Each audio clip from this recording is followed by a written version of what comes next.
de este conjunto de exposiciones que se llama Más allá de toda normalidad. Y justamente hoy vamos a empezar a aproximarnos a más de lleno en el tema de la ciencia y el humanismo. Pues ustedes recordarán que esto lo organiza el Centro de Estudios Humanistas Toltecayo, junto con un seminario de antropología y humanismo que empezamos en la Universidad Autónoma de la Ciudad de México. Ya lo hemos comentado todo esto. En las convocatorias que hicimos a estas conferencias, pusimos como central una cuestión, hablábamos de un paradigma que, desde nuestra opinión, ofrece soluciones a distintos problemas de la civilización, pero que, desgraciadamente y por diversas circunstancias, no logra nunca influir lo suficiente. Y que entonces, pues muchas veces, por problemas relacionados con vinculaciones de los paradigmas dominantes con los poderes dominantes, los egoísmos, los que se interesan en justificar la violencia, cómo solucionan los problemas, etcétera, etcétera. Pues otros paradigmas son los que desgraciadamente contrarrestan este paradigma que, en nuestra opinión, tiene que ver con conciliar libertad y determinismo, y desgraciadamente no logra imponerse, ¿no? Distintas corrientes de pensamiento han contribuido a la configuración de este paradigma, pero pues no se logra imponer lo suficiente como para poder generar un cambio de rumbo de civilización. Desde luego que el nuevo humanismo pues está entre estas grandes corrientes que contribuyen a este paradigma, pero todavía no tiene la influencia suficiente. Esa es un poco la idea que partió de estas conferencias. Más que paradigma, yo diría que podríamos hablar de una cultura científica humanística nueva que está apareciendo. Partimos de que la ciencia también es cultura y las humanidades, pues por supuesto que son cultura. Y este nuevo paradigma que resuelve muchos problemas y que no logra dominar, podríamos verlo como una nueva cultura científica humanística que está en marcha. Al menos desde el Toltecayo, eso queremos proponer, una nueva cultura científica humanista posibilista está en marcha, pero no logra concretarse en las zonas donde se genera el conocimiento. Tiene poca influencia, digamos, ¿no? Esta nueva cultura científica coincide a lo que Snow, ese físico que habló de las dos culturas, ¿se acuerdan? Las famosas dos culturas, la de las humanidades, la de la ciencia galeniana, por decir así. Esta nueva cultura científica intenta superar esa escisión que podríamos decir que empieza desde Galileo. Aunque Galileo es un humanista. Ustedes recordarán, bueno, muchos de nosotros la tenemos muy presente, el homenaje que hicimos a Galileo cuando fue la Internacional Humanista. Allí a Galileo Salvatore le dio un homenaje en Florencia, no solo por científico, sino porque ahí todavía en Galileo se conjuntaba el humanista y el científico, en Galileo. Pero poco a poco el paradigma positivista y poco a poco el estatus epistemológico de los experimentos, de lo empírico, empezó a tomar mucha fuerza, por decir así. Y entonces ya la escisión entre esas dos culturas, entre la de las humanidades y la de las ciencias, terminó ya en fragante incomunicación ya para el siglo XIX. Y hoy pues ya tenemos esa división, que también es fuente de crisis en la civilización actual. Sin embargo, hoy aparecen desde distintos ángulos nuevos criterios, nuevos enfoques para volver a conciliar ciencia y humanismo. Y yo creo que esta exposición de Javi nos va mucho en esa dirección, un poco por lo que hemos platicado con Javier y un poco por lo que he podido leer de sus escritos. Yo creo que va en esa dirección de la conciliación entre ciencia y humanismo, y superar esa dicotomía que pesa a la civilización contemporánea. También hay otros ángulos de los cuales esta cuestión de la conciliar se puede ir enfrentando, ¿no? El peso que la civilización moderna le ha dado al empirismo, pues ahora reconocemos que es más por la capacidad normativa que ofrece la ciencia, en el sentido de que pone de acuerdo a los hombres, y no tanto de que la ciencia pretenda tener verdades absolutas. Más bien, el empirismo ha contribuido un poco a ponernos de acuerdo entre los seres humanos, y en ese sentido vemos el papel normativo de la ciencia, pero no es porque la ciencia no sea la verdad objetiva, ni siquiera ya la misma ciencia pretende tenerla, ¿no? Ya es bastante crítica de ella misma, ¿no? Y bueno, de todo este tipo de cuestiones, yo creo que vamos a empezar a discutir en este tipo de conferencias con esto que inicia Javi, hablándonos de la ciencia, y sobre todo de la ciencia física, que es la que pues es la reina de la ciencia, ¿no? Dice, pues sí, es muy interesante. Y vamos a continuar con alguna otra, yo creo que finalizamos este ciclo de conferencias también con alguna participación sobre esta misma temática, ¿no? Entonces, sin más, pues aquí lo dejamos a Javier. Adelante, Javier. Pues nada, muchas gracias, David. Un honor y un gusto ser presentado por David, que hace tan buenos análisis. Bueno, hago una pequeña introducción sobre lo que voy a exponer. Entonces, en la invitación que se ha difundido, se habla de las diversas interpretaciones sobre la física cuántica, se habla de 4 fuerzas fundamentales de la física, se habla del campo unificado, una energía que abarca todo lo existente, y que todo ello parece tener un orden implicado, o si nosotros preferimos, un sentido intencional. Bueno, estamos deseando hacer ese tipo de relaciones, lo que pasa es que vamos a ir un poquito por el principio, ¿no? También es cierto que cuando te pones a estudiar los temas, y de eso seguro que todos tenemos experiencia, hay un placer inesperado en cada pequeño descubrimiento, ¿no? Entonces también es un gusto ir llegando, ¿no?, a donde quieres llegar, como una peregrinación, ¿no? De todas maneras, el trabajo es bastante esquemático, es un aporte que responde a la necesidad de poner orden, de poner orden y poner contexto, y no pretende ser una cosa tampoco exhaustiva, ¿no?, sino un guión. Hay mucha cosa publicada en torno a estos temas de la física cuántica, y corrientes y tendencias, ¿no?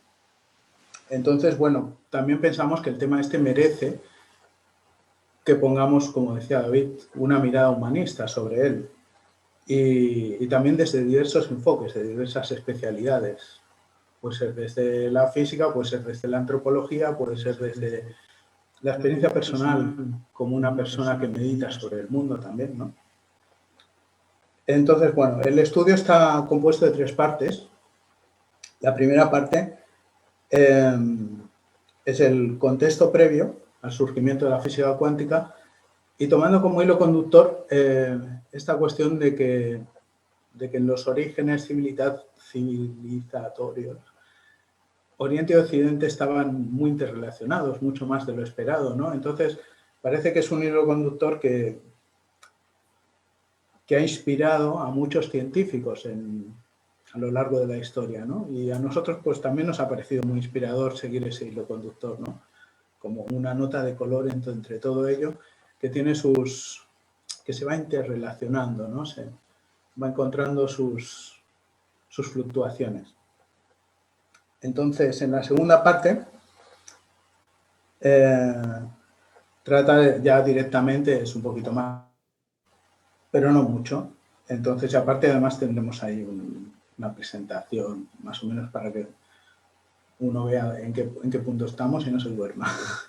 Entonces, en la segunda parte, pues los orígenes y el desarrollo de esta nueva física que estudia la materia. Y en la tercera, pues nos centraremos ya más breve, porque es más experiencial, creo. Entonces, nos centraremos en las hipótesis que nos gustan más, que pensamos que se aproximan más a nuestro punto de vista, que concretamente es David Bohm, que es uno de los cuánticos que realmente es muy intrépido y muy arriesgado en sus conclusiones, ¿no? No se ciñe solo al campo de la física, sino que va mucho más allá, ¿no? Bueno, entonces tenemos el estereotipo de que en Occidente el tipo de conocimiento intuitivo y espiritual con frecuencia es devaluado para favorecer el conocimiento racional y científico, mientras que la actitud tradicional oriental es justamente la contraria. Este es el estereotipo, ¿no? Entonces veamos un poco de dónde parte ya esta diferenciación, ¿no? Esta diferenciación ya arranca en el cisma de Oriente y Occidente, que dicen por ahí el cisma de Focio, pero bueno, el cisma de Focio, por lo que he podido ver, es un poco, se basa en hechos más anecdóticos que profundos, es decir, tendríamos que ir a los historiadores que analizan dónde empezaron las diferencias y entonces pues ahí ya son teorías más complejas, ¿no? Aquí es un poco pues lo que encontramos por ahí de que parece que Miguel III el borracho vivía de manera promiscua con su nuera y entonces se enfadaron con él en la parte bizantina, bueno, la parte oriental, ¿no? El de Constantinopla. Pero bueno, aparte de lo que es esta separación de los dos mundos por causas religiosas, o sea, porque bueno, el protagonismo que tenía la Iglesia cristiana en aquel momento pues era total y entonces abarcaba todo, la gobernabilidad, la cultura y todo, ¿no? Y ahí se produjo esa ruptura, ¿no? Pero previo a ello hay una interrelación, entonces, bueno, vemos aquí el mapa este con las rutas de la seda, que eran muchas, ¿no? Entonces ahí ya había una gran interrelación. Ya hay otro rasgo que caracteriza que esos mundos en su día estaban mucho más unidos de lo que parecía, son las lenguas indoeuropeas. En los textos Vedas y los Upanishads de la India estaban escritos en el antiguo sánscrito, que era prevédico incluso, y el sánscrito es una lengua emparentada con el latín, el griego, las lenguas eslavas y las germanas. Entonces, de hecho, ya mismo cuando se habla de bases civilizatorias de la civilización occidental, esto se relaciona con las sociedades históricas, las que tenían escrituras que eran afroasiáticas, que venían de las ciudades sumerias del cuarto milenio antes de Cristo. Esto lo dice así el Mircea Eliade, en el primer tomo del libro de historia de las ideas y creencias religiosas. Pero bueno, lo que importa es al final lo que queda impreso, y la imprenta surgió en Gutenberg en la Edad Moderna y lo que quedó impreso era esta diferencia entre los dos mundos. Eso es lo que quedó escrito, ¿no? Argumentos en contra, al menos hay dos, ¿no? En cuanto al estereotipo de ese occidente racional, más moderno, incluso más inteligente, ¿no? Uno sería la caída de los paradigmas científicos hoy en día. O sea, hemos puesto sobre la mesa una mentación racional y en cambio nuestra racionalidad se desvanece, ¿no? El segundo argumento sería esta inspiración de la que hemos hablado al principio, en Oriente de muchos científicos occidentales. En realidad no sería tanto una inspiración en Oriente, pero sí que muchas veces, y esto lo vamos a ir viendo más adelante, la palabra misterio aparece mucho, ¿no? Entonces es como se busca el misterio, se busca a través de la ciencia, pero hay algo que uno está buscando que es como una pista, ¿no? La pista de descubrir lo misterioso, ¿no? Bueno, la fascinación por Oriente ha sido un impulso profundo en las grandes mentes de Occidente, lo cual hace un relato distinto sobre el desarrollo del pensamiento filosófico y científico menos monolítico que la versión acostumbrada. Los árabes estuvieron en Europa occidental entre los siglos VIII y hasta el XIV, dejando una huella profunda.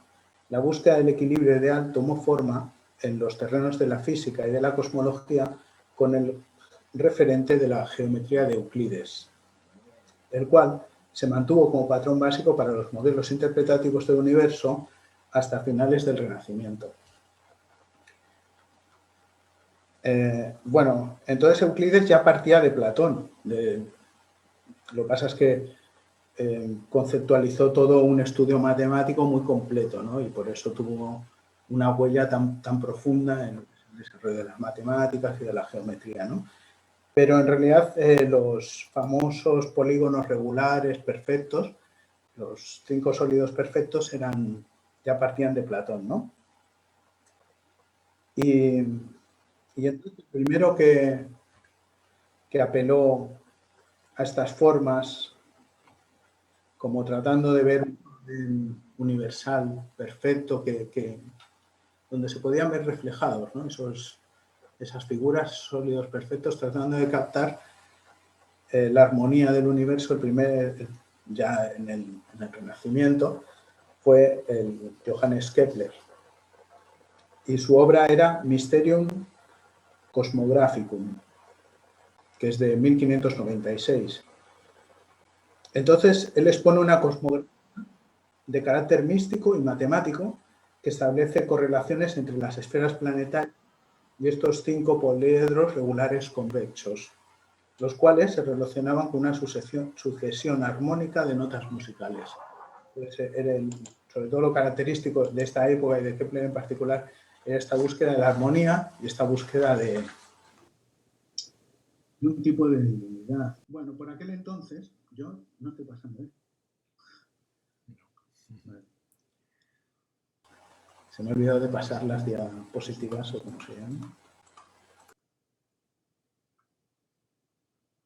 Vale, aquí tenemos las figuritas, ¿no? Que todas tienen la característica de que tienen los lados son todos iguales. Perfectos.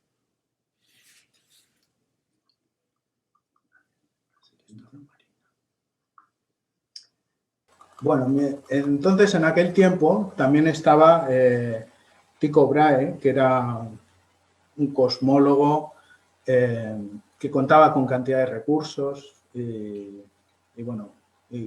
con cantidad de presupuestos, ¿no? Y entonces él mandó construir, y la verdad que en Dinamarca pues tuvo un gran apoyo, ¿no? Bueno, siempre parece que tuvo un gran apoyo en todas partes, ¿no? Entonces mandó construir lo que fue el primer observatorio de investigación astronómica. Entonces es el palacio que tenemos aquí, el primer dibujo, ¿no? Que se llamaba Uraniborg, que significa castillo de Urania. Y después construyó este otro, porque parece que este no era lo suficiente preciso que él necesitaba para sus mediciones, y entonces construyó este otro, que es el de Stjärneborg, Castillo de las Estrellas, le llamo a este. Entonces, claro, con las mediciones de Tycho Brahe, todo aquel armado que había hecho Kepler representado en la esfera armillar, donde todas las órbitas de los planetas eran circulares, donde además habían esas notas musicales, donde todo ese orden maravilloso y perfecto que le había movido a lo largo de toda su trayectoria, pues no cuadraba con las mediciones de Tycho Brahe, y entonces pues fracasó de algún modo. Debió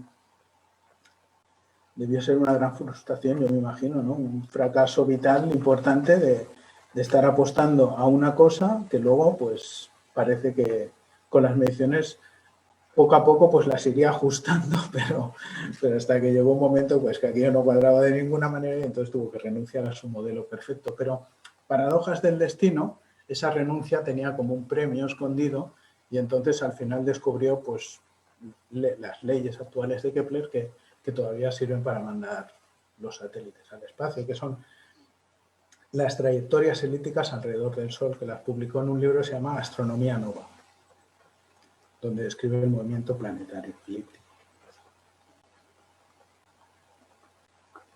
Vamos a avanzar.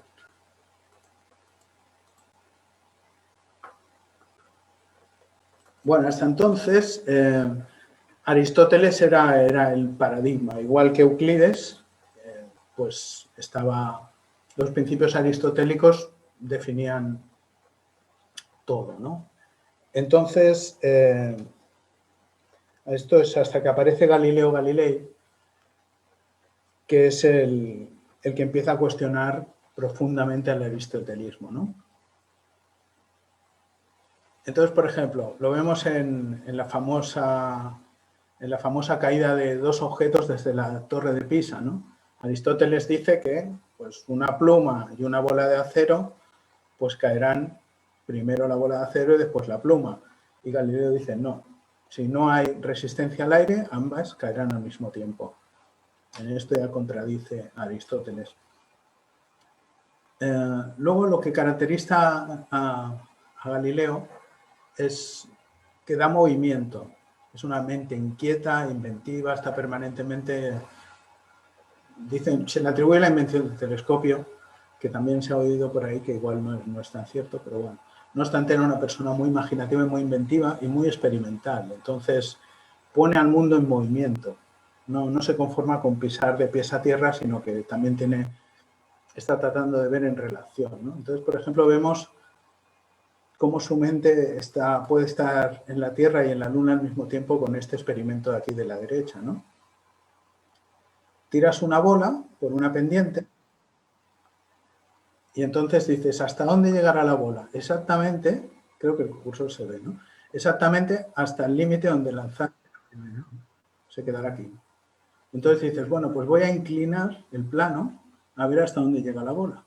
Entonces tiras la bola, ¡pam!, y llega exactamente hasta el mismo nivel de altura que había tirado la primera. Dices, bueno, ¿y qué pasa si lo dejo recto? La bola seguirá eternamente a la misma velocidad, sin contar la resistencia que encuentre con el plano. Eso es fantástico, eso es realmente descubrir que todo en el universo está en movimiento.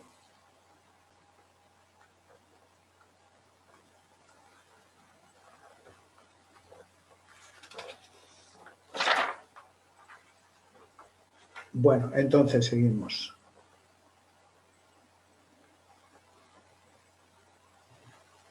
Vale, aquí damos un salto y nos vamos al hermetismo y la alquimia, ¿no?, que habían conocido su época de gloria ya en la época medieval.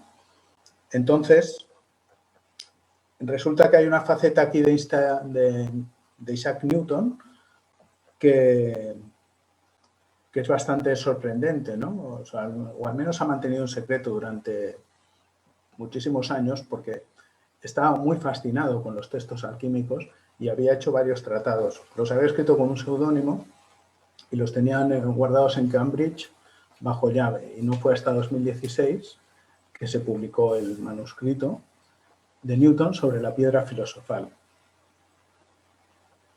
Entonces aquí tenemos un simbolito de lo que es la piedra filosofal, la cuadratura del círculo. Y bueno, y este es un poco ambiental, pero también no muy lejos de esa época, ¿no? La piedra filosofal es una sustancia alquímica legendaria que se dice que es capaz de convertir los metales básicos, tales como el plomo, en oro o plata. Ocasionalmente también se creía ser un elixir de la vida, útil para el rejuvenecimiento y posiblemente para lograr la inmortalidad.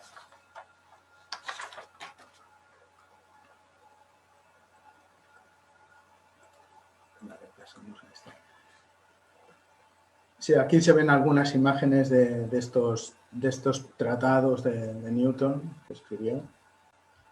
Son ambientales las imágenes. Vale. Bueno, aquí falta decir que vemos ya una primera conexión con Oriente aquí, bueno, una conexión más con Oriente de John Keynes. John Keynes era un ricachón que estaba fascinado con Newton y que había comprado uno de estos tratados de Cambridge, que se puso a la venta en el 36, creo. Y entonces él dijo de Newton, dice, a ver dónde lo tengo, aquí. Bueno, lo comparó con los magos y sumerios babilonios que trataron de plantear una visión total, física y mística sobre el universo y sus fenómenos. Esto lo dijo en una conferencia en 1942 en un club, Royal Society. Pero bueno, más allá de esta oculta faceta de Newton, su gran legado fueron los 3 volúmenes de su filosofía Principia Mathematica, donde describió la ley de gravitación universal y estableció las bases de la mecánica clásica. Todavía los físicos en la actualidad están absolutamente fascinados con Newton. Y dicen, sí, está bien y tal, pero es que Newton realmente era un monstruo. O sea, descubriendo esta ley de la gravitación y cómo se mueven las cosas, ¿no? Entonces, quien sucede a Newton es Albert Einstein. Albert Einstein le caracteriza la búsqueda de lo que las cosas son realmente, ontológicamente, por encima de nosotros diríamos, por encima de las limitaciones impuestas al pensamiento por prejuicios aceptados como verdades absolutas o imitables. El peso de Newton que le precedía era muy grande en el mundo académico y entonces alguien que se pusiera a llevar las cosas más allá, pues podía tener su problemática, ¿no? Entonces era un tiempo donde los dogmatismos no provenían tanto de la Iglesia como del clasismo corporativo del mundo académico. Hay una frase que he rescatado de Einstein que dice: la emoción más hermosa que podemos experimentar es la de lo misterioso.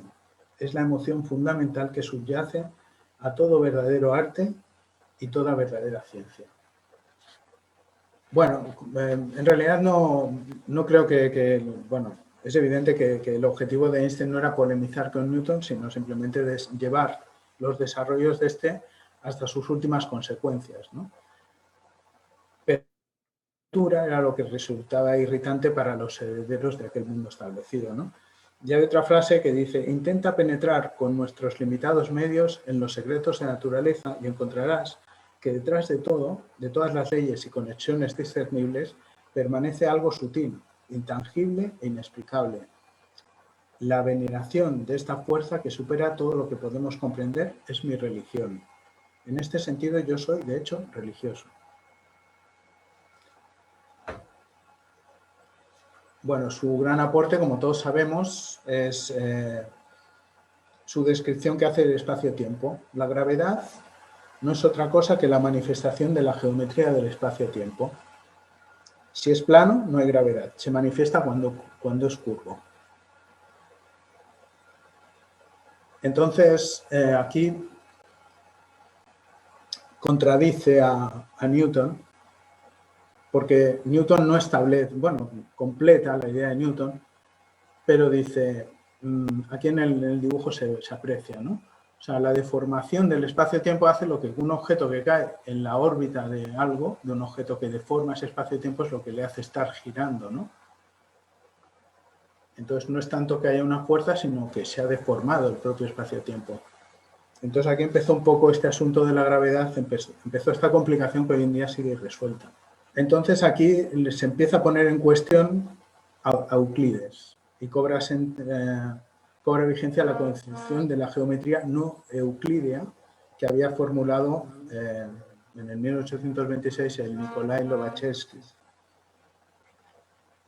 Claro, con esto lo que también conviene decir, que a veces no se hace, es que no es una persona, no es solo Einstein, es una generación, son varios, ¿no? Entonces ya hay uno que da una señal y otro la recoge y otro la profundiza, ¿no? Finalmente, el modelo cuatridimensional del espacio-tiempo alcanzó su plenitud con las ecuaciones de Hermann Minkowski que deslumbraron a Einstein. Entonces, aquella gravedad que pasó de manos de Galileo a las de Newton a las de Einstein, como hemos dicho, pues sigue siendo un misterio. ¿Por qué? Bueno, la gravedad mantiene en armonía nuestro sistema solar y, de hecho, la podemos percibir cada día, nos mantiene posados contra el suelo con una fuerza de 9,8 newtons por kilogramo. Pero es una fuerza incompleta, porque más adelante veremos la cuestión de los campos, ¿no? O sea, la física actual todo lo relaciona con los campos, pero está el campo y la partícula. Pues bueno, la gravedad no tiene una partícula que justifique su existencia. Entonces se sabe que aquí vemos el campo que configuraron estos científicos y que estableció con la relatividad general en Einstein, pero no vemos cómo se ejerce realmente esa fuerza. Cómo hace que si yo sostengo mi móvil en la mano, algo lo esté atrayendo. Cómo se deforma el espacio-tiempo entre el suelo y... Es un poco difícil de entender la idea, ¿no? O sea, va a caer al suelo atraído por la gravedad, pero no se sabe muy bien cómo es que actúa esa fuerza, porque le falta esta partícula que se le llama el gravitón. Llegados a este punto, este es el fin de la primera parte y esto es lo que es la antesala del surgimiento de la física cuántica. Bueno, aquí tenemos la imagen de lo que es el bosón de Higgs.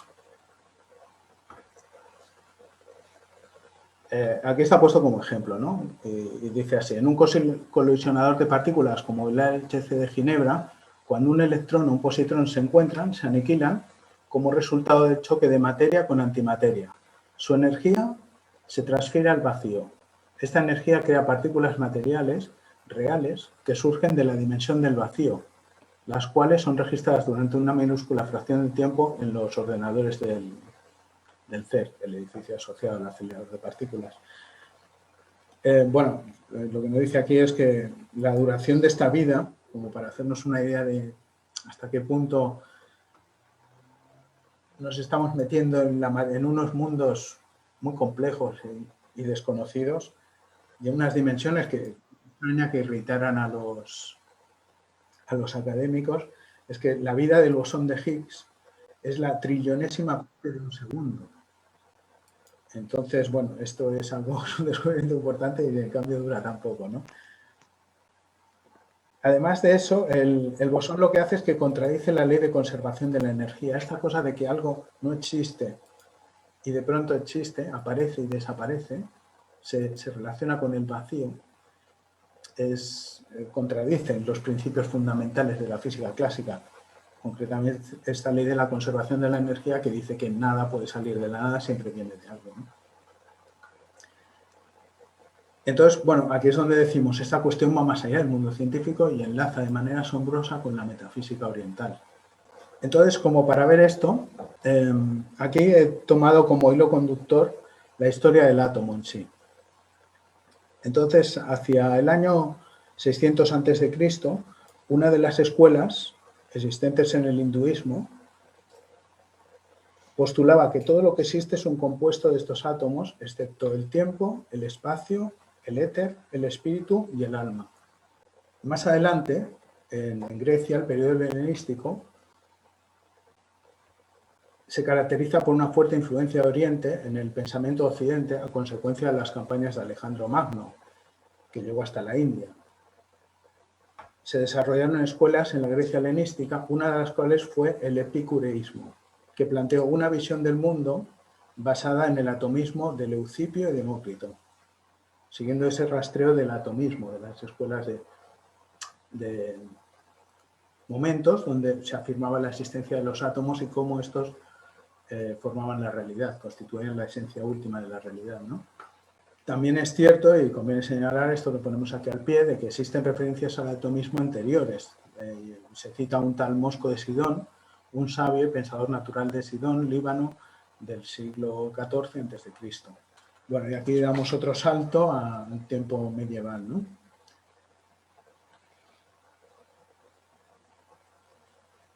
Los físicos teóricos del medioevo eran esencialmente filósofos. Hoy en día sale alguien y dice, soy físico teórico. Bueno, pues en aquel tiempo era un filósofo, pero también era un físico teórico, ¿no? Y estaban inspirados en las obras de médicos árabes y griegos.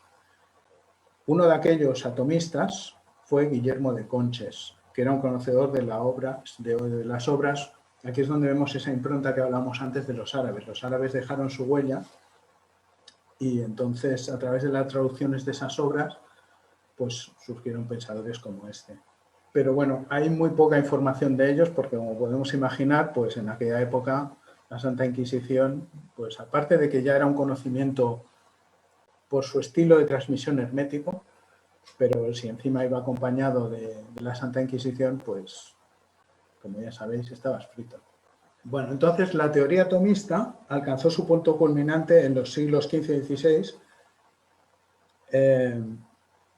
con el cuestionamiento del aristotelismo de autores de otros campos que no son la física, que son Nicolás de Cusa, Giordano Bruno, y ya más concretamente aquí se cita a Robert Boyle, que tuvo mucha influencia en Newton, que postuló que cualquier fenómeno era consecuencia de las colisiones de los átomos entre sí, en su libro El químico escéptico. Sin embargo, la historia científica occidental del átomo comienza a finales del siglo XIX, es decir, todo esto que hemos dicho no sirve de mucho porque para la verdad oficial es que la historia del átomo acaba de empezar. Entonces, desde 1803 se propusieron distintos modelos del átomo, que los tenemos aquí. El de Dalton, el cúbico, el saturnino. Le iban poniendo cosas porque, claro, ninguno completaba, sobre todo su movimiento. Entonces, una vez que lo tenías definido, tenías que pasar a otro modelo que lo justificara plenamente, ¿no? Y entonces se llegó al último de ellos, a la versión más actualizada, que es la versión cuántica, ¿no? Que es el modelo ondulatorio de Schrödinger y sus variables relativistas de Dirac y Jordan. Entonces, variables relativistas, ¿por qué? Porque incluyen esta cuestión del espacio-tiempo. Entonces, incluyen el límite de la velocidad de la luz, ¿no?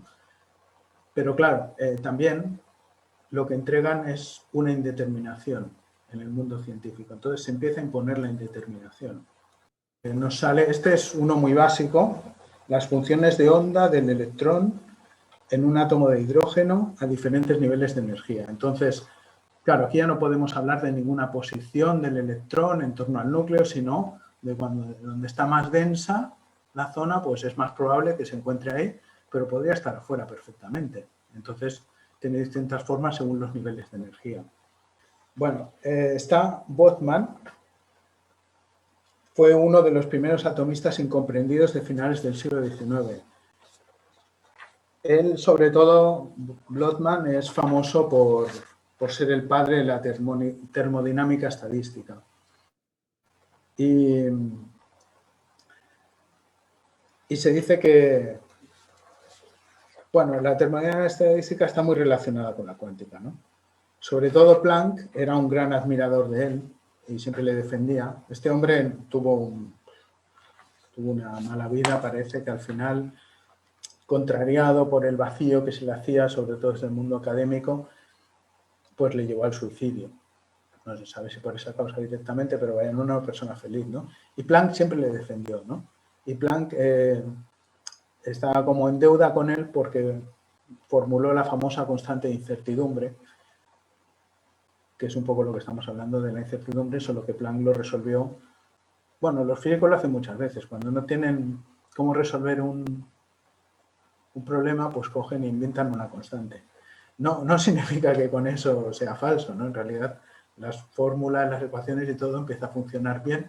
Entonces dices, bueno, hay que poner la constante de incertidumbre, H en este caso, ¿no? A partir de los años 20, aquellas bellas matemáticas que describían el mundo pasaron a ser formulaciones probabilísticas muy complejas. Y el mundo establecido se sentía incómodo frente a esos fenómenos que no se podían ver y que resultaban imposibles de medir con las fórmulas de Leibniz y las leyes de Newton. Vale, entonces ahora sí que pasamos a los amigos. Bueno, aquí vemos esta generación que lo revolucionó todo, ¿no? Entonces aquí están todos. Y aquí es donde se da un salto evolutivo. Entonces, Solvay es una persona, era también una persona rica, con medios, que quedó impresionado por un artículo de Einstein que ya justamente cuestionaba a Boltzmann, cuestionaba los principios termodinámicos que se habían configurado como incuestionables, que eran deterministas, vaya, ¿no? Entonces él quedó muy impresionado por un artículo de Einstein y entonces propuso a todos los científicos de la física cuántica, todos los que estudian la materia, los átomos, pues los puso a trabajar juntos en las conferencias estas. Entonces, la de 1927 fue la más importante de ellas porque es donde en Copenhague se hizo una interpretación para dar explicación a los fenómenos que estaban descubriendo, ¿no? O al menos se apostó por una de las interpretaciones, porque entre tantos había distintas, ¿no? Algunas de ellas ignoradas y en cambio que hoy en día podrían tener más vigencia que las primeras que se tomaron. Porque las primeras que se tomaron, como siempre, nos pasa como con el átomo, le faltaban cosas, ¿no? Entonces no se podían... Pero bueno, vamos por orden. Tenemos, por ejemplo, este experimento famosísimo, el de la doble rendija. Este experimento de la doble rendija, ¿qué es lo que pasa realmente ahí, ¿no? De que la partícula empieza a hacer unos comportamientos muy extraños. O sea, primero se prueba a tirarla por un canal y entonces parece que se comporta con normalidad, pero en el momento en que le pones un medidor, entonces ya no se comporta como onda, se comporta como partícula. Es bonito ver el vídeo porque te pone luz, aunque uno no acabe de entender todo, pero te pone luz sobre un tema que parece ahí todo un misterio, ¿no? Y entonces te explica qué es lo que realmente no se entiende de esta cuestión, ¿no? Y te lo explica además un profesor de la Universidad de Barcelona que él mismo te lo explica transmitiendo la perplejidad que al mismo le produce, ¿no? Entonces, se puede ver un cachito introductorio, te puedes ver las dos conferencias, pero es bien interesante. Bueno, entonces a esta rareza que ocurre se le llama el colapso de la función de onda. Y es un poco esto que decimos, cuando se hace una observación o medición, el sistema, en una región, la función de onda varía espontáneamente de manera global. No solo donde se hace la función, sino en la otra, le afecta a la otra partícula también, en otro lugar del universo. Bueno, entonces es lo que decimos aquí. En la conferencia de Solvay de 1927 se apostó por la interpretación de Copenhague, que elaboraron principalmente Bohr y Heisenberg.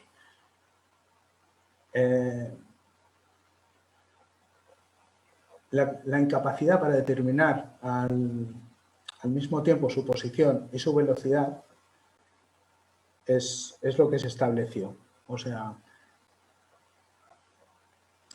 entonces esto se parecía más porque este experimento venía de 1800 ya. Pero claro, se había hecho para la luz. No se suponía que un átomo de materia se fuera a comportar como una onda de luz.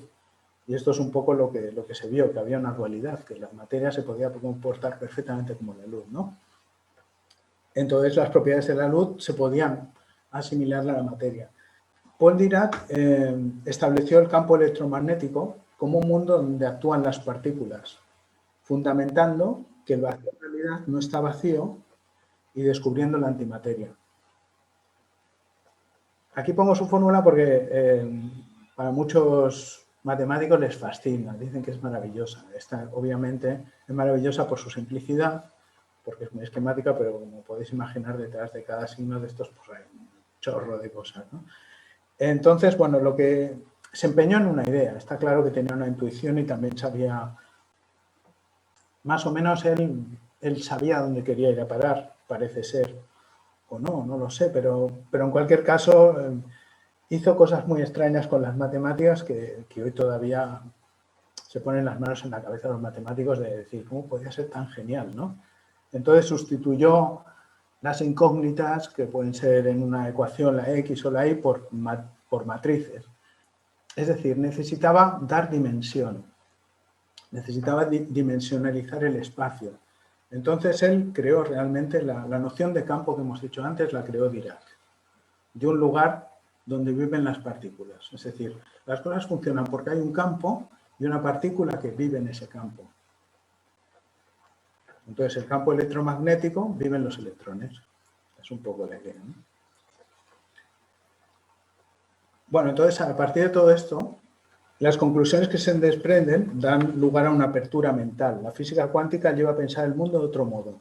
Ya no somos meramente observadores de lo que medimos, sino también actores, dice Bohr. De repente, una ciencia dura como la física comenzaba a cuestionar el paradigma de la objetividad. ¿Podemos conocer la realidad sin interferir en ella y sin que ella interfiera en nosotros? Esto se pregunta Bohr. Cuando dos partículas como los átomos, los fotones o los electrones se entrelazan, experimentan un vínculo inexplicable que se mantiene incluso si las partículas se encuentran separadas en extremos opuestos del universo. Claro, entonces, ante esto, ante las paradojas que daba el experimento de la doble rendija, la interpretación esta de Copenhague y sobre todo la de Heisenberg, el tema era de que, bueno, no nos enrollemos con las cuestiones metafísicas, pero demos explicaciones matemáticas. Pero claro, esto tiene su paradoja, ¿no? Al no responder a las cuestiones metafísicas, dejas el campo abierto a que otros digan, bueno, pues se está diciendo aquí cosas muy, muy tremendas, ¿no? Y entonces deja el campo abierto a que no quedara cerrado con su explicación de la interpretación esta de Copenhague, ¿no? Entonces, por ejemplo, ya en aquel momento habían algunos que tenían otras visiones, como es el Louis de Broglie, que hablaba de la teoría de las variables ocultas. Y más avanzado el siglo XX, rescató esa idea David Bohm. Bueno, David Bohm es un matemático que además impresionaba a Einstein, era coetáneo con él y conversaba. O sea, lo que pasa es que él va mucho más allá del mundo científico y él sobrepasa toda autocensura en su interpretación del mundo. Entonces, una frase suya es: la capacidad de percibir o pensar de manera diferente es más importante que el conocimiento adquirido. Bohm comprende a la física cuántica como el reflejo del movimiento holístico del orden implicado. En este sentido, hay quien ha dicho de Bohm que es determinista. Siempre está un poco este concepto, luego lo discutiremos con David, que a veces hemos hablado de ello, y con otros. Entonces, lo que pasa es que el determinismo de Bohm requiere un matiz, hay que matizarlo, ¿no? Él dice que toda la realidad está impulsada por un campo unificado, un fondo de energía en incesante actividad, un movimiento causal que sustenta y genera al mismo tiempo. Este movimiento comprende estructuralmente al espíritu y a la materia. Como vemos, Bohm no tiene ninguna autocensura. O sea, porque decir estas cosas en el mundo científico te crea enemigos directamente, ¿no? Entonces, eso es lo que a mí más me fascina, ¿no?, de este personaje, y creo que merece ser estudiado a fondo, ¿no? Y hacerlo convivir con nuestros puntos de vista humanistas, ¿no? Bueno, entonces, aquí concluimos esta segunda parte diciendo esto de que el estudio de la materia llevó a la reflexión sobre el espíritu.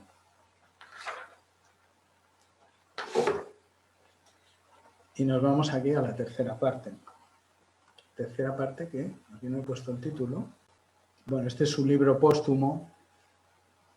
Y entonces aquí es donde explica todas sus teorías de Newton, ¿no?, del campo unificado, del orden implicado. El universo autoconsciente se comprende a sí mismo como parte integrada e interconectada del todo, sostiene Bohm. La teoría de las variables ocultas de de Broglie y David Bohm fue la inspiración para el teorema de Bell, formulado en 1965. En este, John Bell constata la existencia de una conectividad universal. Y aquí está el test, que, bueno, es un test, yo no lo he mirado en detalle, ¿no? Pero parece que tiene un aval científico que, de hecho, ha sido posteriormente refutado, o sea, experimentado, ¿no? Porque esto era un test, pero luego se hizo un experimento, ¿no? Las cosas se afectan a pesar de la distancia debido al hecho de que no hay nada que no esté interconectado con todo. Contra el límite, esto es una idea esta que choca con otro principio que también sería determinista. O sea, Einstein había establecido que nada puede ser más rápido que la luz. Pero ¿qué ocurre? Si yo pongo el medidor en una partícula que está entrelazada y esto hace que esta partícula altere su otra contraparte y lo haga de manera instantánea en cualquier lugar del universo, es que lo está haciendo más rápido que la velocidad de la luz. Entonces está violando un determinismo, ¿no? Entonces esta es un poco la paradoja, ¿no? Las cosas se afectan a pesar de la distancia. Bueno, esto ya lo he dicho. Y este experimento fue comprobado experimentalmente por el francés Alain Aspect. Esto fue ya en el 83. Entonces se estableció la no localidad del universo a nivel de las partículas subatómicas. Se dice con esta cosa así técnica, pero se dice una cosa bastante increíble, ¿no? O sea, el universo es no local, al menos a ese nivel. O sea, puede haber teletransportación, hoy en día se habla de la teoría de la teletransportación de la física cuántica. No como hipótesis, bueno, esa es una hipótesis, ¿no? Todavía, pero si buscas por ahí por Google, encuentras en algún lado, se ha demostrado que en estas situaciones se ha producido una teletransportación y cosas por el estilo, ¿no? Bueno, nosotros sabemos también que el paradigma de la termodinámica clásica también tocó a su fin con los descubrimientos de Ilya Prigogine a través de las estructuras disipativas, que mostró que en la química de determinadas estructuras ocurre un proceso de creación en el que las posibilidades rompen sus límites y se liberan gracias al azar y al no equilibrio en indeterminación. Prigogine expresó la transición de pensamiento y la ciencia en los umbrales del siglo XXI con una visión neohumanista. Una frase suya dice: estamos redescubriendo el tiempo, pero es un tiempo que, en lugar de enfrentar al hombre con la naturaleza, puede explicar el lugar que el hombre ocupa en el universo, inventivo y creativo. Con todo ello surgió el anhelo de una teoría del todo, porque ¿cómo podía ser que el mundo microscópico escapara a todos los planteamientos del macrocosmos? Entonces, bueno, lo que pasa es que una teoría del todo tiene una premisa. La teoría del todo tiene que ser capaz de explicar las 4 fuerzas fundamentales: el electromagnetismo, la gravedad, las interacciones nucleares débil y fuerte.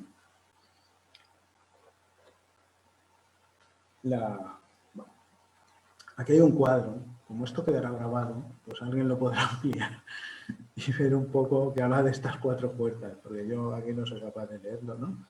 Pero bueno, en líneas generales, pues el electromagnetismo hemos hablado un poco, pues, antes también está Maxwell, ¿no? Y está Paul Dirac, el campo electromagnético. Las interacciones nucleares débil y fuerte, pues débil es la que hace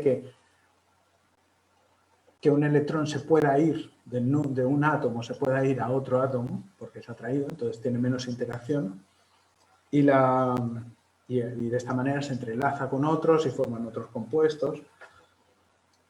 Y la fuerte es la que ocurre en el núcleo, lo que mantiene unido el núcleo del átomo. Entonces, básicamente, con estas 4 fuerzas explicas el mundo físico por completo. Parece sencillo, pero falta una, el gravitón. La fuerza de la gravedad no tiene la partícula que se complementa con el campo gravitatorio. Entonces, aquí las posibles soluciones son más holísticas que técnicas, porque no parece fácil que se vaya a encontrar una partícula minúscula que tenga gravedad, porque la gravedad es una fuerza tremendamente débil. O sea, cualquier cosa, un imán compite con la gravedad. O sea, tú tiras un tornillo, llega el imán y se lo arranca. Entonces, encontrar una partícula que tenga la característica de tener gravedad, de la fuerza, que exprese la fuerza de la gravedad, parece muy complicado. En cambio, la fuerza de la gravedad está intrincada en el universo, distorsiona hasta la luz, o sea que es un poco paradójico todo. Bueno, entonces tenemos posibles soluciones, la tenemos en la teoría de cuerdas, o hay quien dice las teorías de cuerdas, porque son varias, ¿no? Que es la vibración de una cuerda determinada encajaría precisamente con las propiedades de un gravitón, exento de masa y que se movería a la velocidad de la luz, igual que el fotón. La vibración de cuerdas se forman las partículas que conforman la realidad. Pero ¿qué ocurre? Que las teorías de cuerdas son una hipótesis también porque no se ha demostrado la existencia de estas cuerdas. Pero bueno, encajaría, en nuestro estudio, en nuestro trabajo, encajaría con la conexión del mundo oriental, en que es esta vibración entre el vacío y esa estructura del vacío que en su vibración produce el mundo, produce la materia.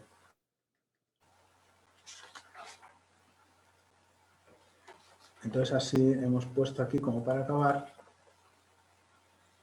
que no deja de sorprender la gran similitud de la física actual con las concepciones mitológicas orientales, cuando se sostiene, como una de las ideas más avanzadas sobre el origen de todo, que el universo nace de una fluctuación en el vacío, el cual está dotado de algún tipo de estructura desconocida. Las ondas electromagnéticas aparecen y desaparecen constantemente, partículas que existen y dejan de existir en una especie de danza primigenia a partir de la cual se constituye el tiempo y la realidad que percibimos. Con esto, un nuevo mundo se ha abierto frente al ser humano, cuya comprensión va más allá del entendimiento empírico para convertirse en una experiencia totalizadora que integra la conciencia al mundo. Al tiempo, esa nueva mirada conecta con una mitología sincrética. Sincrética porque, como hemos visto, estaba hecha de muchas cosas. No podemos decir que solo venga de la India para aquí, porque previamente fue de aquí para la India. Bueno, está muy interrelacionada, ¿no? Pero en cualquier caso no hay duda de que es el hinduismo quien mejor la ha expresado, ¿no? Entonces tenemos aquí esta frase del vacío de Buda. El vacío, bueno, de Buda, de Mircea, de su libro Yoga, Inmortalidad y Libertad. El vacío universal es, y todo el resto está desprovisto de realidad ontológica. Cualquiera que haya comprendido esta verdad, que es, ante todo, la verdad de los budistas Madhyamaka, en parte compartida por otras escuelas, se convierte en Buda. Me ha parecido interesante rescatarla, aunque salta de registros y se va ya a qué pasa con uno, porque, bueno, parece que hoy en día la cosa iría más por allí, coincidiendo también con los postulados de David Bohm. Hay otra frase que veo que vamos en mi tiempo, 53 minutos, que también va en esta línea, ¿no? Por medio del samadhi, el yogi trasciende a los contrarios y reúne en su existencia única lo vacío y lo desbordante, la vida y la muerte, el ser y el no ser. Más aún, el samadhi, como todos los estados paradójicos, equivale a una reintegración de las diferentes modalidades de lo real en una sola modalidad, la plenitud no diferenciada del antes de la creación, la unidad primordial. El yogi que alcanza el asampragnata samadhi realiza igualmente un sueño que obsesiona al espíritu humano desde los comienzos de la historia. Coincidir con el todo, recobrar la unidad, rehacer la no dualidad inicial, abolir el tiempo y la creación y en particular suprimir la bipartición de lo real en objeto sujeto. Bueno, aquí termina esta presentación. Voy a quitar la pantalla, dejar de compartir. Y bueno, dejo en vuestras manos hacer conectivas interesantes que veáis. Nos has dejado pensando, Javier. Bueno, estoy buscando aquí porque la verdad es que yo me lo he pasado muy bien haciendo este trabajo, me ha gustado mucho y la verdad es que he descubierto muchas cosas y sobre todo he puesto en orden, ¿no? He puesto en orden cosas que estaban muy confusas y además, como os decía al principio, tanto David como yo, que se le ven muchas posibilidades al tema de hacerlo llevar a nuestros temas, ¿no? Pero hay que poner las cosas en orden. No podemos ir a buscar a ver qué dice la New Age al respecto. Primero, porque está desfasada. Y segundo, porque acaban haciendo una mezcla de cosas que uno acaba insatisfecho, ¿no? Entonces, es como, bueno, empecemos las elaboraciones desde lo nuestro, desde el principio, desde el rigor histórico, ¿no? Desde lo posible, desde los detalles que tenemos de muchos episodios de la historia, que no sabemos muy bien, ¿no? Pero creo que podemos hacer que poner esa mirada, ¿no? Ahora bien, como habéis apreciado plenamente, yo no me considero un gran orador, sino todo lo contrario. Y entonces estoy más satisfecho del lenguaje escrito, que ahora es lo que hay por ahí, que de la presentación en sí oral, ¿no? Pero bueno, así vamos ejercitándonos también. Javi, pero ¿puedo hacer una pregunta? Dale. ¿Cómo relacionaste tú toda esa información con nuestros temas? Bueno, yo le veo que tiene relación porque es importante, ¿no? Porque parece como que el tema de la espiritualidad, sobre todo yo lo veo muy relacionado con la meditación trascendental. El tema de la espiritualidad... Total. Tú ibas hablando y no me considero ninguna experta en MT, ni muchísimo menos, y me parecía increíble con los registros. Claro, es como que, bueno, a mí no me... Empecé diciendo, bueno, a mí no me sobra que esté en jaque el sistema de lo material. Digo, me viene bien, digo, porque nosotros nos vamos por nuestro sendero y tratando de develar además un misterio. Entonces me parece que hay mucho en común en ese espíritu de muchos pensadores. Lo que pasa es que no lo develaban con la meditación trascendental, aunque muchos de ellos han afirmado su religiosidad, como Einstein, igual que Kepler, que buscaba este orden también del mundo, de la armonía. Y entonces creo que nos podemos sentir parte de esa humanidad al vernos identificados con ellos, ¿no? O sea, reconocernos en ese proceso de la humanidad. No soy yo solo, como individuo aislado, bólido fugaz, ¿no? Que decían, sino que soy un eslabón más de esta cadena de la humanidad que anda tratando de develar su sentido, su propósito, su siguiente etapa. Así que, bueno, lo veo por ahí, la colectiva. Me parece inspirador, ¿no? Lo que para nada te va a evitar de hacer tus trabajos personales, tu meditación, porque todo, si es solo teórico, te deja un poco igual a veces, ¿no? Un comentario, Javier.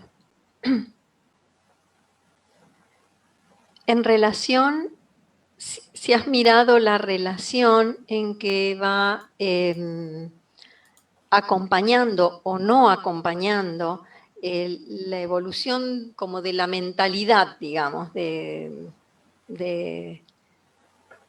la gente, ¿no? De la población del mundo, desde aquellos primeros descubrimientos de Newton y Kepler, ¿no? Si podés ver esa relación, ¿no? Porque mi impresión es que no vamos acompañando, es decir, casi que uno sigue siendo geocéntrico desde la personalidad, digamos, ¿no? Y toda esta cuestión de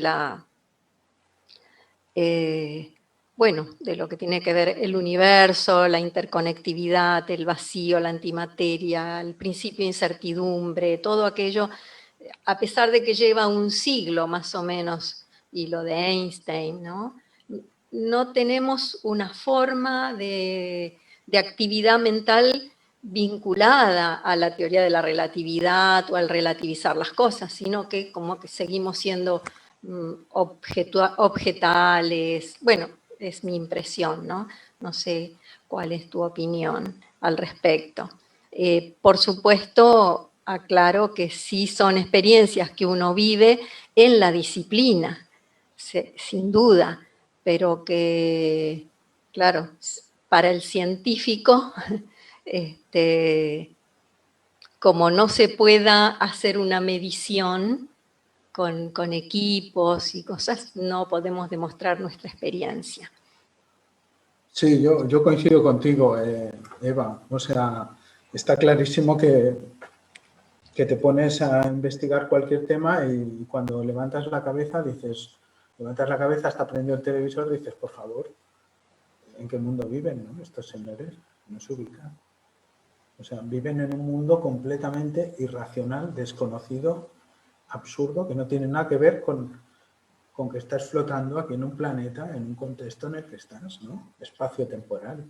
Entonces, si por un momento pudieran asomarse a esa realidad mayor, pues debería ser suficiente para que inmediatamente cambiaran de táctica, de la manera que tienen de gobernar y la gente de vivir en esas sociedades sin preguntarse nada. Coincido plenamente. Lo que pasa es que también es cierto que, por ejemplo, con este trabajo que yo he descrito aquí, son pinceladas, o sea, incluso la parte escrita, que está más completa, que la he puesto aquí en el chat, la tenéis ahí el link. Bueno, llegamos hasta un punto, ¿no? Pero si miramos realmente los progresos de la ciencia actualmente, también es desconocido para nosotros en cuanto a que están muy lejos. O sea, los rayos cósmicos, todo lo que eso implica, realmente ya es un mundo donde los profanos nos perdemos. Y tiene unas implicaciones pues tremendas, ¿no? Ahí también, o sea, también eso pues, digo, bueno, veámoslo como una fuente de conocimiento de la que podemos ir cogiendo pedacitos, porque aparcarlo entero pues nos iba a costar mucho, ¿no? No, quería preguntarte, Javier, que no sé si me perdí en algún momento de la charla, cuando se introduce que el punto de vista del observador influye, que además alborotó y trastocó algunas ciencias o pseudociencias, no importa. ¿En qué momento en la física eso sucede? No, si lo dijiste no le presté atención. Vale, perfecto. Me viene muy bien la pregunta porque así os pongo este pequeño trocito de vídeo. Pues ocurre una cosa típica de la mecánica cuántica. Cuando intentamos espiar al sistema y en la zona borrosa, en esa zona que no entendemos lo que pasa, intentamos sacar información, la medida modifica el sistema y hace que desaparezcan estos fenómenos cuánticos extraños como son la interferencia entre las partículas. Y si yo pongo detectores, cada partícula sé por dónde ha pasado, pero la interferencia desaparece y la curva pasa a ser la suma de aquellas dos. La teoría cuántica o la naturaleza parece que se guarda para sí comportamientos extraños y cuando un observador intenta espiar a ver qué está pasando ahí, rápidamente se comporta bien, no hace cosas raras y disimula para que su secreto más guardado que el de la Coca-Cola nadie lo descubra.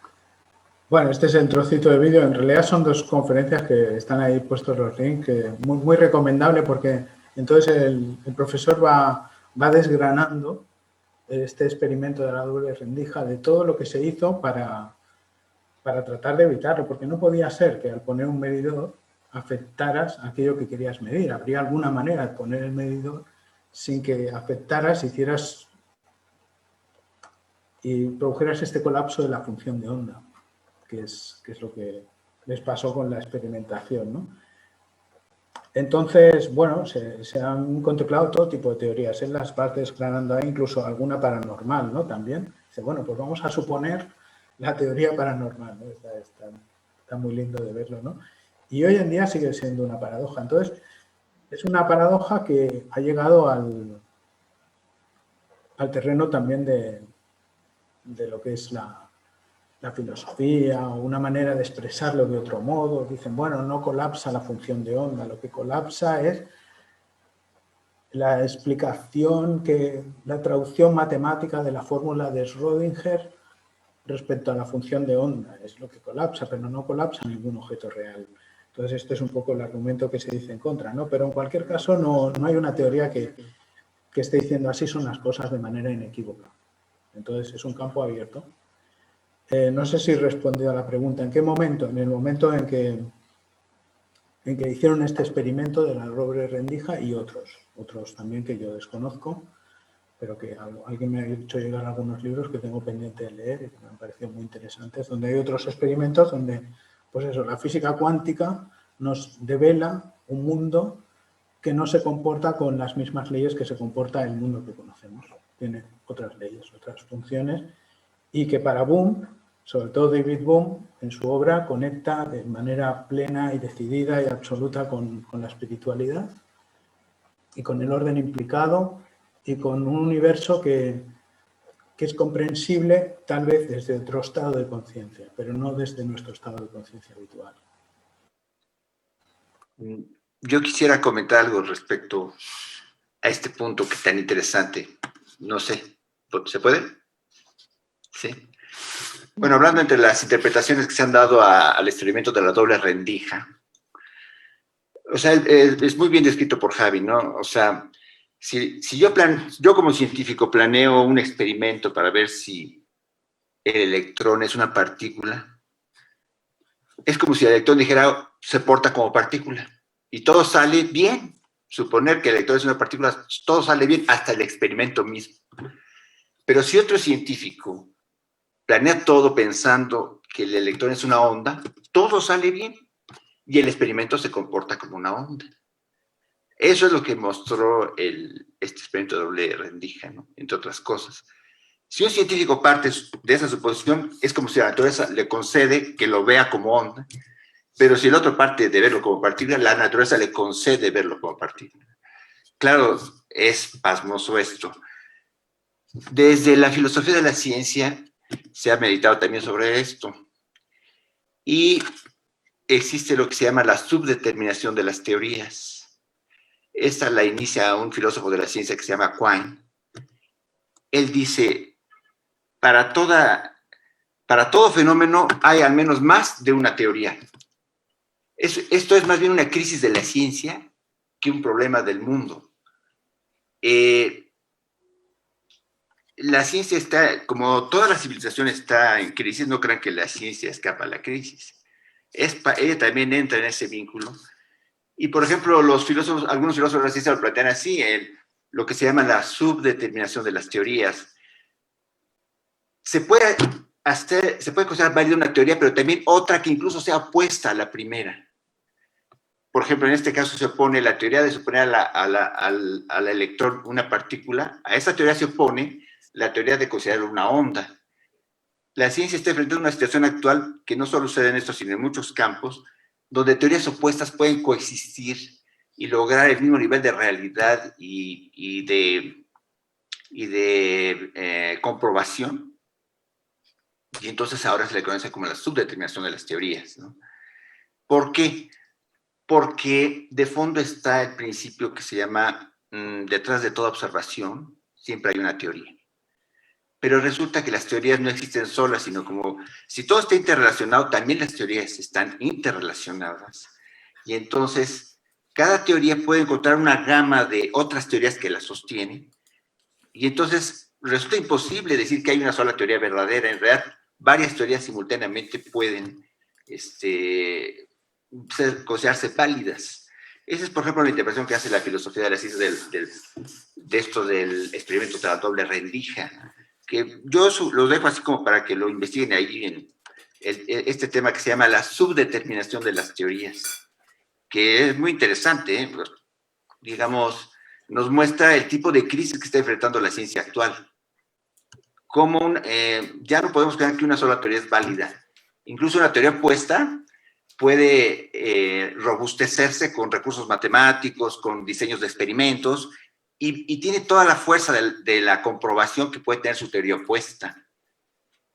Esto forma parte de, pues, digamos, de lo que llamamos crisis de la ciencia, ¿no?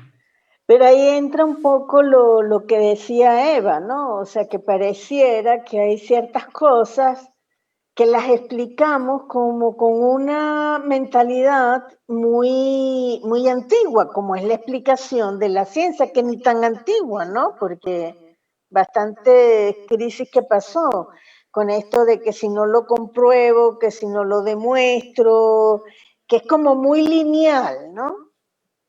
De la teoría científica, y pareciera que lo que se está pasando, ya eso no sirve, pues, por lo que tú mismo estás diciendo. Pareciera que lo que resulta más lineal es echar abajo una teoría porque no cumple con el experimento. Es muy burdo hacer eso. Si yo tengo una teoría y porque no cumple con un experimento la echo para abajo, es muy burdo ya. Porque puedo arreglar y conformar los elementos de otra manera que no la echo para abajo. Y eso, por ejemplo, creíamos antes con la mentalidad todavía clásica de la ciencia, se pensaba que el mejor sinodal de una teoría era el experimento. Ahora la ciencia dice, no, creíamos que ahí teníamos el punto y parece que no, porque en el diseño del experimento también hay muchas otras teorías que están participando. Entonces, si una teoría no cumple con un experimento, puede ser que no sea que falle la teoría, sino las otras teorías que soportan la observación empírica. Se vuelve muy complejo el asunto. No es una solución la que estamos haciendo al problema de la doble rendija. Al contrario, estamos problematizando el asunto aún más para la ciencia misma, ¿no? Es que el problema está David, en dónde no, empieza perdón. la ciencia. Eso, la ciencia postula modelos, no, la ciencia no es ni verdadera ni falsa. La ciencia postula un modelo que con el mismo proceso va cambiando, porque además han ido cambiando los instrumentos con los que hacemos las mediciones. Yo me ocupo más de este tema en el campo de la salud, ¿no? En el campo de la bioenergía. Y obviamente hay una fractura entre la visión, digamos, clásica y estas nuevas visiones que están revolucionando todo, pero me parece que el sistema mete la cola, como tú dices, David, mete la cola porque siempre se convierte en dogma, ¿no? O sea, esto es así y como tienen dinero y tienen poder, no.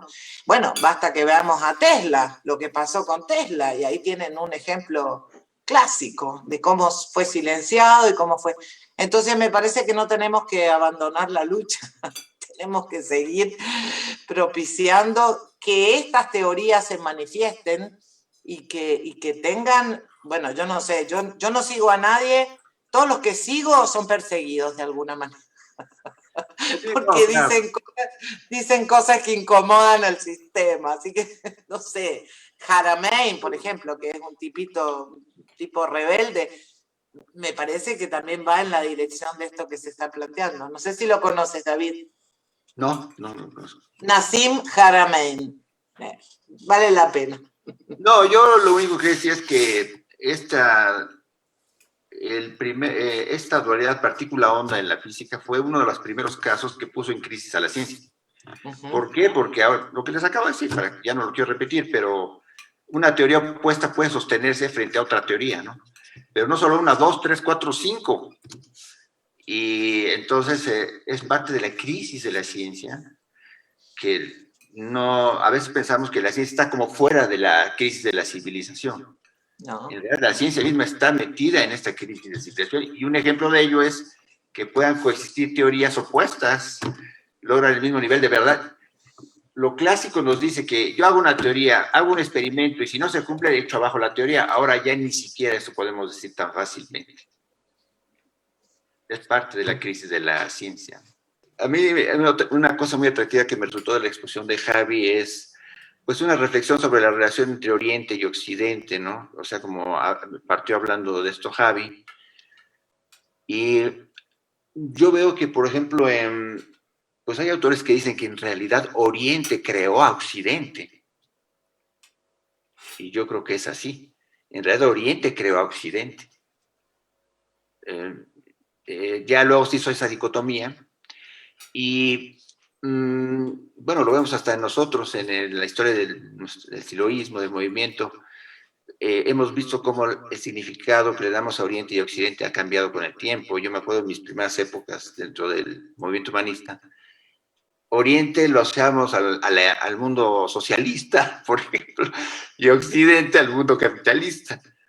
Y esto no solo lo hacíamos nosotros, lo hacía todo el mundo. Pues se hablaba de Oriente y Occidente como si fuera partiendo de esa dicotomía de capitalismo y socialismo, ¿no?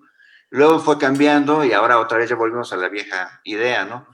Pero digo, la exposición de Javi invita bastante bien a hacer una reflexión sobre esa relación, hasta qué punto es dicotómica y hasta qué punto en realidad, pues, todo parte de Oriente, que crea a su opuesto, que es Occidente, pero pues es casi un hecho, digamos, es evidente que finalmente las ideas de, por ejemplo, de objetividad, en realidad tienen que ver más con el pensamiento religioso que ya traía Occidente. Por ejemplo, se asocia a objetividad.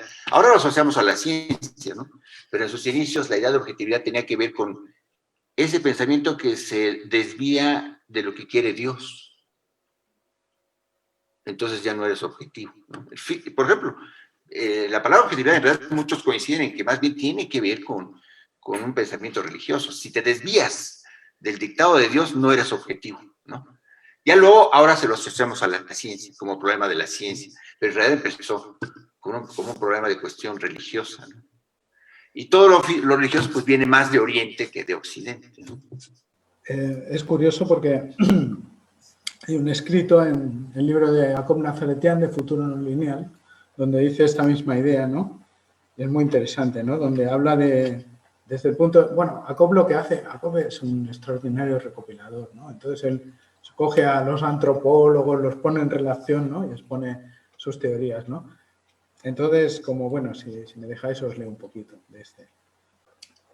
Dice en Futuro no lineal: durante decenas de miles de años, el liderazgo en el desarrollo de nuevas tecnologías perteneció a África Oriental.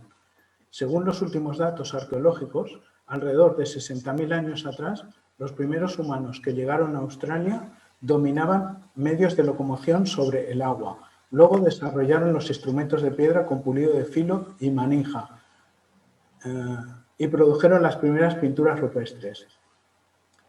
El sudoeste de Asia y el Cáucaso estuvieron entre los indicadores de revolución neolítica y milenios más tarde de la producción del hierro. En el norte de África y la Mesopotamia aparecieron la cerámica, la fabricación de vidrio y el tejido.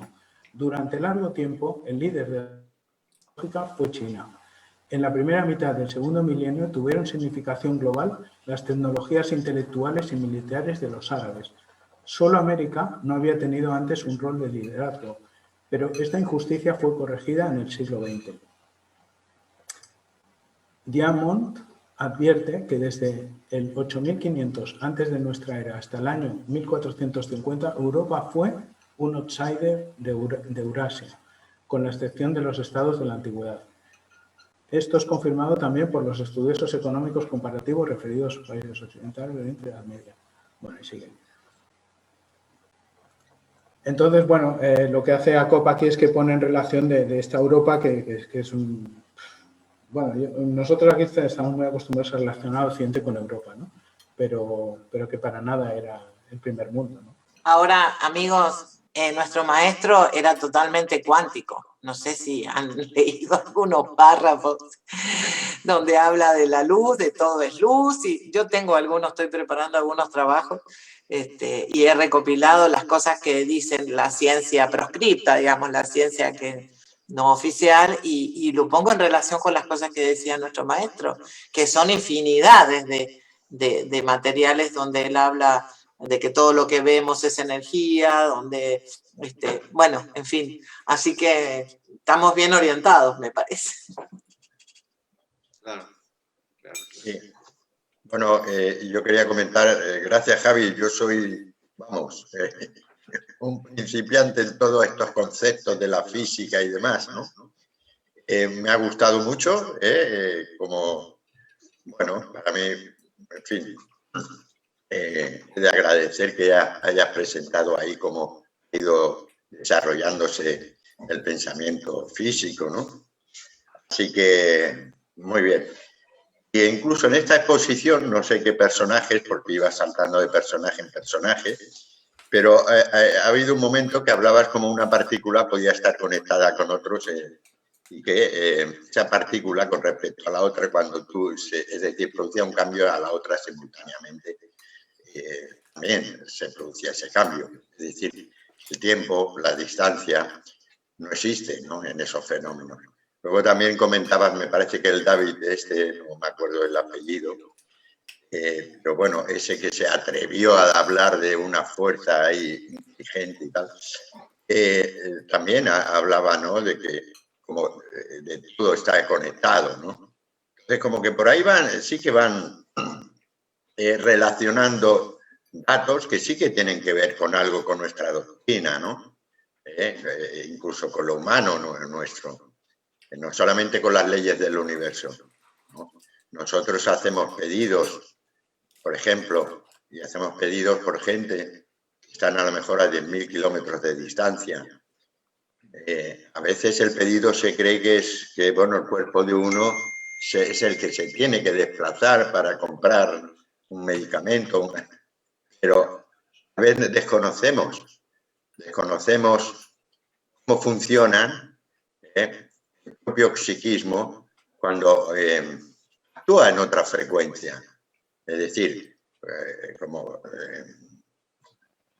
las partículas, dicen que las partículas, ¿no? Según es partícula y luz, ¿no? O onda, o vibración, no sé.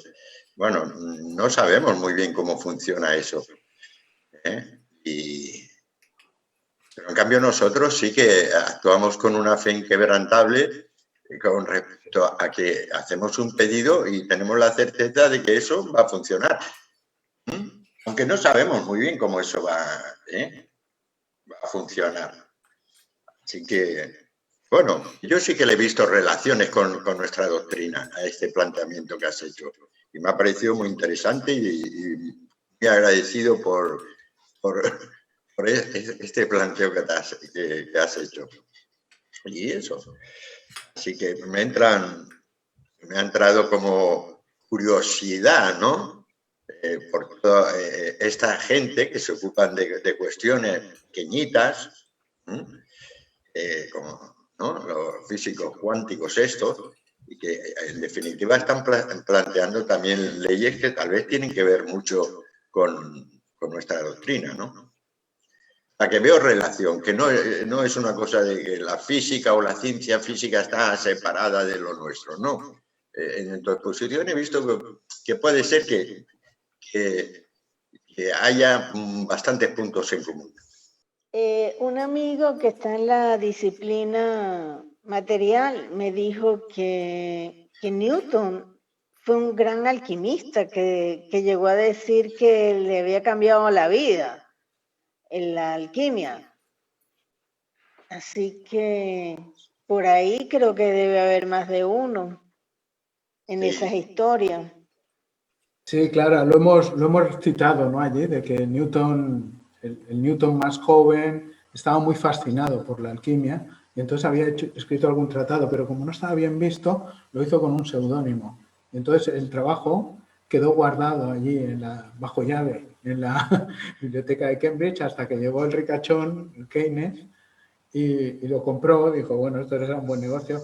Bueno, esto ricachón tampoco hay que entenderlo como algo despectivo, ¿no? Porque de hecho, Luis de Broglie también pertenecía a la aristocracia. Quiero decir que muchos de estos han desarrollado la aristocracia. Tycho Brahe no hubiera podido hacer todos sus castillos de este Palacio de las Estrellas o el otro si no lo hubieran financiado, ¿no? Bueno, ya se sabe, ¿no? Así, los que pueden son los que pueden desarrollar cosas y hay que decirlo, ¿no?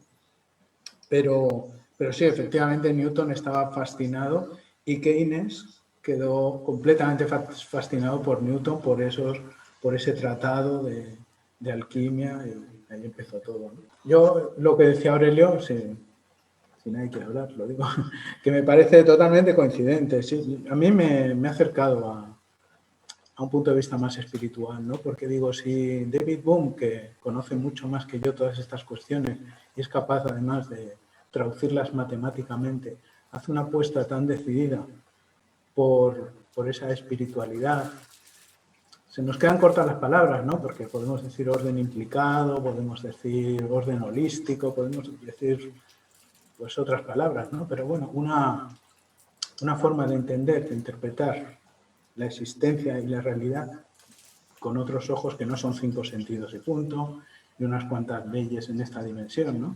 Sino algo mucho más complejo, ¿no? Si esto es válido para David Bohm y lo hace de una manera tan decidida, ¿por qué no va a serlo para mí, no? O sea, entonces, me parece que se nutre muy bien, ¿no? Ciertamente que muchos estrictamente físicos pues se rasgan las vestiduras en cuando oyen hablar de mística se les ponen los pelos de punta, pero bueno, lo sentimos si se les está desmontando el mundo de la manera que se les está desmontando. O sea, bienvenidos a ver las cosas de manera más compleja y reivindicamos a aquellos otros que además son grandes maestros en la historia de la física y de todos los tiempos, como decía ahora Clara, pues el Newton preocupado por la alquimia, o el Einstein que se define religioso buscando esa fuerza, ese orden, o o David Boone y tantísimos otros, no acabaría nunca la lista, ¿no? O sea, el que busque solo una experimentación empírica austera, pues realmente está un poco... Bueno, a lo mejor tiene otras habilidades. Efectivamente, las ciencias son muy complejas y muy difíciles, y entonces, si tienes que meter toda tu energía en hacer desarrollos y formulaciones matemáticas, pues a lo mejor no te queda energía para hacer otro tipo de construcción mental, ¿no? Miren, cuando yo empecé a investigar... Ay, tengo un perro acá que al lado. Cuando empecé a investigar estos temas, alguien de los nuestros me dijo que yo estaba intentando validar la doctrina con la ciencia. Y eso me impresionó, porque es exactamente al revés. Yo lo que busco son aquellos científicos que van en la dirección de lo propuesto por el maestro. Miren, tengo un parrafito acá de 1973 de Silo, que es impresionante. Las diferencias entre las distintas formas de energía y materia son solo diferencias en la densificación o sutileza de la luz. A su vez, todo cuerpo material posee distintos niveles de luz primordial, no de luz perceptible por el ojo. Los animales tienen sobre los vegetales minerales una mayor capacidad y mejor organización de esa luz. Cuando la luz primordial se manifiesta, lo hace como fuerza y su acción se percibe en el mundo material.